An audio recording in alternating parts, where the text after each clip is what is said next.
Back before it seemed like every single person on Earth wanted to buy a crossover, SUVs were typically for people who really needed to go off-road.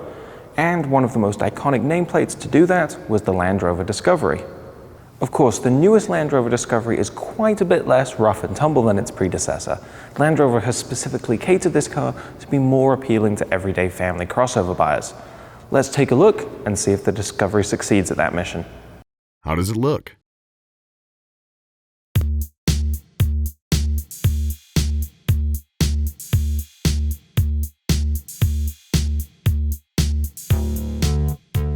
It's by far the sleekest Discovery ever, both in terms of design and its 0.35 drag coefficient.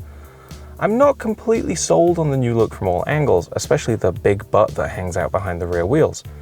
I do like the bold family face on the nose and that Discovery signature asymmetrical liftgate design, but it's really missing out on that boxy, rugged design language I loved on older Land Rover models. How's the storage?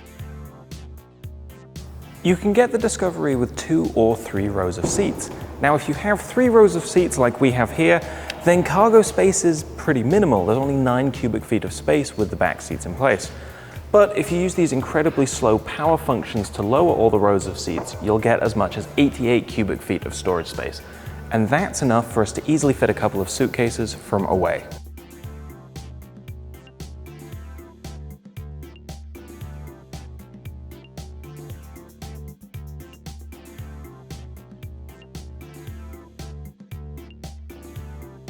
There are plenty of places to store things up front, starting with the deep refrigerated center cubby, a small storage area ahead of the shifter, a really small compartment behind the climate controls, and even a secondary glove box. There are also roomy cup holders and bottle storage in the door pockets. Is it roomy? I'm really happy with the space you get in the front seats, though it is a very upright seating position, but there's plenty of adjustment available from these power seats. The second row is also really comfortable and accommodating for an adult of my size. But the optional third row of seats is pretty cramped, so you wouldn't put adults back here for long journeys. How does the interior feel?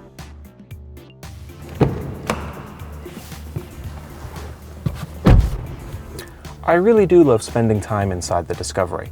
I really like the white leather with orange stitching we have on this model. I love the look and feel of this exposed open pore wood trim. And honestly, all of the controls and switches both look and feel of a really high quality, just like I expect from luxury cars in this price range.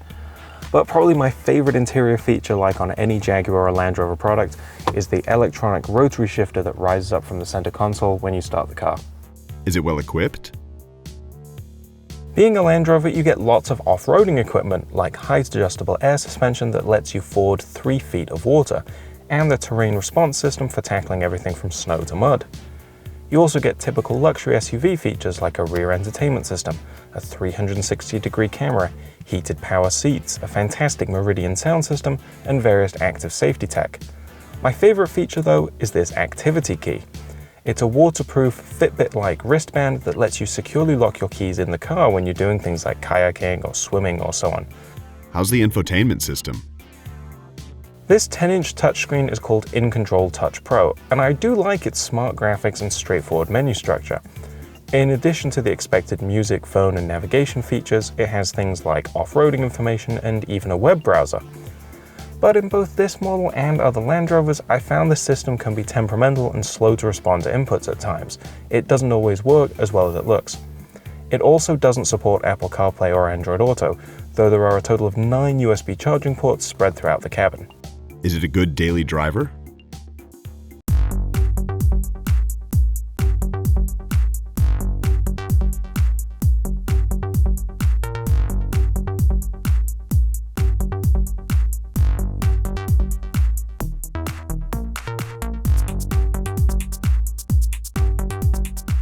So we talked a lot about how this Land Rover Discovery can go off-road, but when you just drive it around on normal paved roads, it's really, really nice. It has a very luxurious feeling to the way that it's quiet and the ride quality is very smooth. Overall, it's really easy to drive. There are no bad habits. It's just very, very nice to get behind the wheel, whether you're on the highway or in the city. Now the base engine is a 3-litre supercharged V6 gasoline engine. We're driving the 3-litre turbo diesel, so it makes a little bit less horsepower, 254 horsepower, but a load more torque, 443 pound-feet. But the best part of the engine really is that it doesn't have too much of the rattling and clattering that used to be associated with old diesels. It's a very modern diesel that pulls away very smoothly. The 8-speed automatic transmission, which is the only transmission choice, is also really smooth and basically not noticeable at all in everyday driving. So in other words, yeah, everything works really, really well. And as we touched on before, there's a lot of technology to help make driving easier. Various different drive modes, like there's a snow mode for winter. I've got adaptive cruise control, blind spot warning, lane keep assistance, all the sort of features that'll make it easier for you to stay safe while behind the wheel. Is it fun to drive? Land Rover's brand image and DNA is all about off-roading. It's about having adventures in the desert or in the snow or crawling over rocks on the way to a really remote campsite.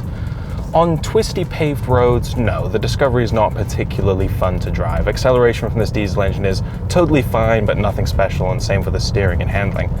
The fun to drive aspects of this comes from the fact that I know that I could drive over pretty much anything, stuff I couldn't drive over in other vehicles. There's so much ground clearance when you raise the air suspension. You can use the terrain response mode to really grapple and scrabble over loose terrain and mud and rocks. That's what makes this car fun, is that you can drive really wherever you want. How's the fuel economy? This turbo diesel model is rated for 21 miles per gallon city and 26 highway, and I've been averaging about 25 mpg, so I'd say that's pretty accurate. The gas version returns only 16 mpg city and 21 highway, which isn't great compared to some other all-wheel drive 3-row crossovers. How much is it? Discovery pricing starts at $50,000, and this model is $67,000, representing a pretty approachable price range when you consider the level of equipment available. Electing this diesel engine instead of the gas one costs $2,000 extra on any trim level. What are the negatives? I think it definitely makes sense from a business perspective for Land Rover to try and make the Discovery appeal to a broader type of customer.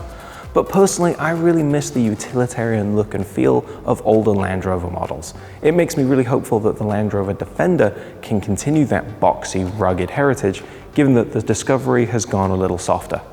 Who should buy it? With its off-roading abilities, the Land Rover Discovery still appeals to people who might want to go off the beaten path on some outdoorsy adventures. But it's now a more complete, more well-rounded family SUV too. So the new Discovery really appeals to anyone who's searching for a capable, go-anywhere, stylish luxury SUV. If you like this Why Buy video, be sure to scroll down and click the like button, and leave us a comment if you've got any questions. Subscribe to our YouTube channel so you can get Why Buys every week and a lot of other great video content.